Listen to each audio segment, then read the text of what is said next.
coalition. So a new tradition that we're going to start just this week is going to be the Gina Raimondo Political Hall of Shame. Now, this isn't something I take lightly. And in this week's case, it's really not out of any visceral disgust. It's more out of disappointment. Why do we name it after Gina Raimondo?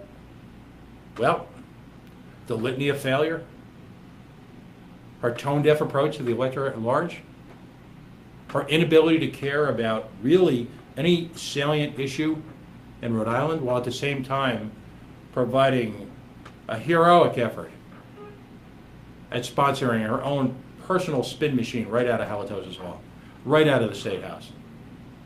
A politician who seems to care more about her national profile than the impact of her government failed policies on day-to-day life.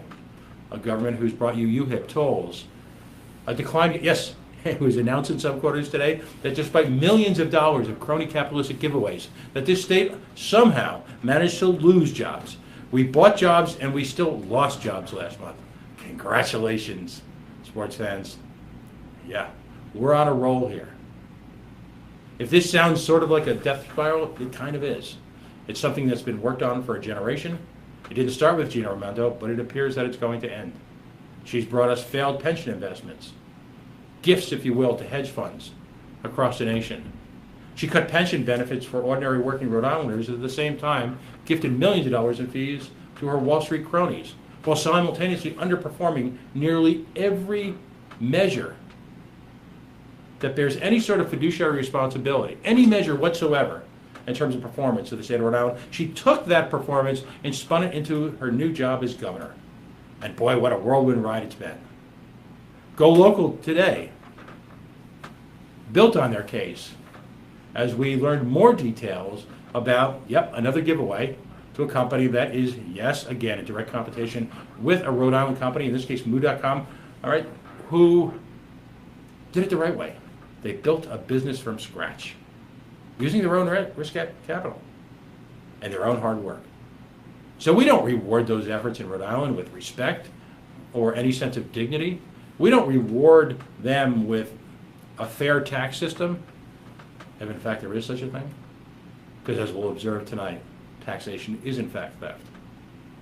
Is that what you're rewarded with when you're a Rhode Island business? No. You're handed a steaming pile of, oh, okay. And it comes direct from the governor's office, who took a failed Department of Education secretary from the great state of Connecticut, another boomtown, who seems to be in a race to the bottom with Rhode Island, is to see who can underperform and drive more businesses away. We took a failed Department of Education secretary and made him the czar of the Commerce Corporation, formerly known as the Department of Economic Development, whose generational litany of failures is unrelenting. But here in Rhode Island, we double down on stupid. As we all know, you can fix an air conditioner, you can fix a car, but you can't fix stupid. So, tonight's first entree, inductee into the Gina Raimondo Hall of Shame, is Pawtucket Mayor Don Grebien. Don Grebien was an early visitor to the coalition and performed impressively. He's done a lot of wonderful things for the city of Pawtucket. He inherited a city in despair, a city that was impoverished, a city that clearly had budget issues. In a lot of respects, he's been successful.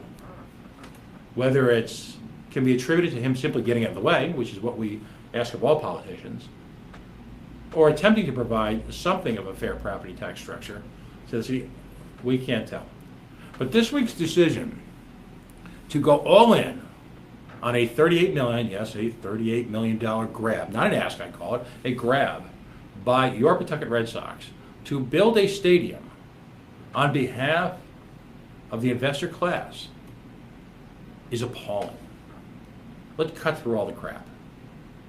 This week they unveiled a video. I'm an emotional guy, I'm Irish, kind of comes with the territory. And it tugged at my heartstrings. And then I realized, with more than a little bit of anger and frustration at myself for beginning to fall for their slick tactics, is that in all of a sudden portraying Pawtucket as their town, as their home, and their love, they are doing nothing more than grabbing onto the Mondor legacy and trying to spin that into their own personal profit. And personally, I find that revolting. Again, case two.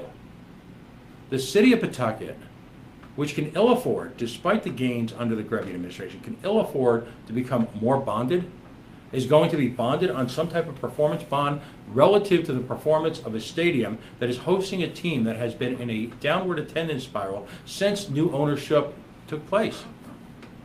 Ruh-roh. I think we know how that movie ends. There doesn't seem to be anything in the form of a personal guarantee in terms of this debt. Nor is there any equity, nor should there be, in terms of equity from the state into this investment. We are just led to believe that these folks are doing it for the right thing. In fact, damn it, they're doing it for us. Why should I be so cynical? Why? The convention center, the Ryan Center, the mall, the dunk. Need I go on?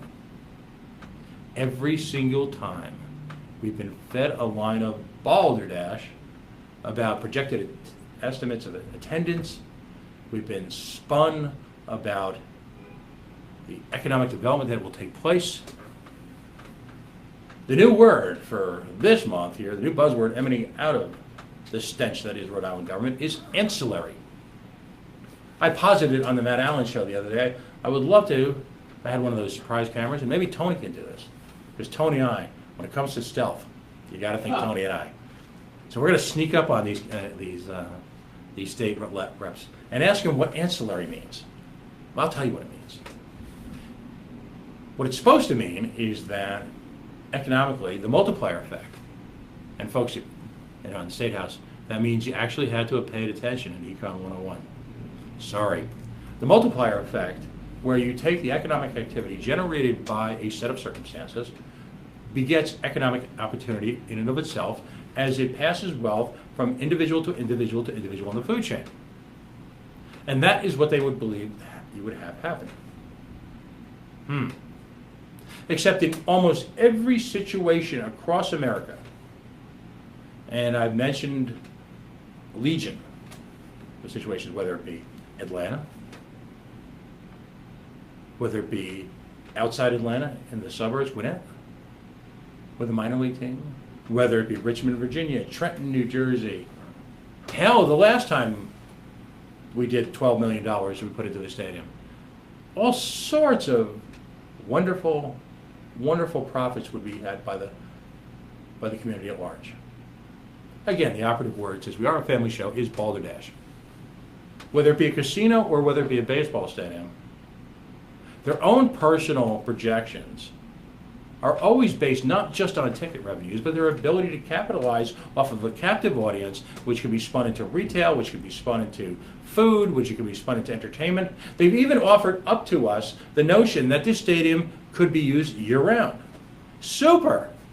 So we can subsidize, as a government, as a body politic, an individual set of corporations that can then use that subsidized, if you will, monopoly on all sorts of levels to compete with existing Rhode Island businesses. Sounds like what we need. I can't imagine how it would feel if you're a restaurant owner in downtown Providence here, right here, again, not at 90 Way Boston. And when you pay your tax bill, knowing that a portion of your tax bill is subsidizing people who compete against you, people who would literally eat your lunch. I can't imagine how that feels. Having been self-employed and working in the dreaded private sector, I have a unique perspective on the sweat, the pressure, the tension. I often joke there's two types of people in the world, those who've had to make payroll and those who haven't. Because until you live through that magic moment as a startup, when it's Thursday night and the folks who've slaved for you all week, they expect that check to clear, and you're not quite there yet, and you're trying to figure out how to massage the situation. That's pressure. That's the real world. And for how many startups for the first couple of years, or maybe forever, take that paycheck that you've written to yourself and boom, pop it right in the drawer. How does that feel? Knowing then what amount of money you're able to eke out of a business. And if you run a business in this economy, in this state, you are a warrior. You are a patriot. By the way, folks always joke, they always ask me, when you work for yourself, wow, you set your own schedule, that's fabulous. And I would respond to them, yeah, super, if you're awake, you're working. Yeah. How's that for a lifestyle? You have none. But you're driven by your dream, your goal, your vision. You're driven to it. It's a very rare person that can sustain that over a lifetime. Sometimes we call them serial entrepreneurs. I work with several right here at Go Local. Folks who 5 or 6 years ago had a vision and are ruthlessly executing it in perhaps one of the most competitive markets in our American economy, and that is, of course, the media. I am surrounded by vestiges of once great media operations, mere blocks from where we're broadcasting live right now. One building, newly emptied, being redeveloped, repurposed, as they like to say. And yet the folks I work alongside with here, they're executing on that vision, despite the best efforts of Rhode Island government. So I did, in all fairness, attempt to reach out to Mayor Grebien's office, and I believe him to be a very forthcoming individual. I don't know that there's anything I can do to convince him that this is the road to perdition, but I know, damn it, there is something you can do. The catchphrase, the hashtag of this show has always been, since its days in the upper reaches, so actually, Tony, ironically, just a few blocks away from here, in a building once described as Mordor because of the former residencies of a number of attorneys / state legislators. From our days at first on that AM station, through the incarnations that have become the Coalition Talk Radio, we have always said to take it personally. And it's up to you to do that now. We need to use shock and awe to create and reinforce the notion that the opposition to this stadium, in it exists a degree of unanimity that in the 30 or so years that I've lived in this state, I have not seen before or since. And the only way you do that is get off your butt, make a couple phone calls, knock on a few doors, share the love, and make it crystal clear that there is no shadow of a doubt that if you vote for legislation funding this, if you vote for a budget that supports this, if you support legislation that will issue bonds for this, that you are politically dead to us. It's a yes or no. As W, our president, used to say, are you with us or against us? Are you one of those evildoers? And right now, I think a fine gentleman, Don Grebien, sadly, has become one of the evildoers. I don't doubt that his heart isn't in the right place. I don't doubt, I'm going to take the high road and believe that he thinks this is the answer to Pawtucket's problems. It's not. Most of the growth occurring in Pawtucket is organic in nature and similar in concept to the growth that took place right here surrounding us in La Prave. Proximity to great universities, proximity to wonderful restaurants, proximity to great art. It is the culture that is generated by those entrepreneurial activities that come from RISD, from Brown, from JWU, from PC, all of that, which is ultimately will make Rhode Island great again. It is not some conjured up effort by a bunch of 21st century charlatans chanting monorail, monorail, monorail that will restore Rhode Island to the greatness it had in the early days of the Industrial Revolution. It's real innovation, not forced, not created or forged of tax breaks or enterprise. It's real innovation that lifts up economy. And it is not possible for that to occur in the place of an overarching, over-demanding, overreaching government.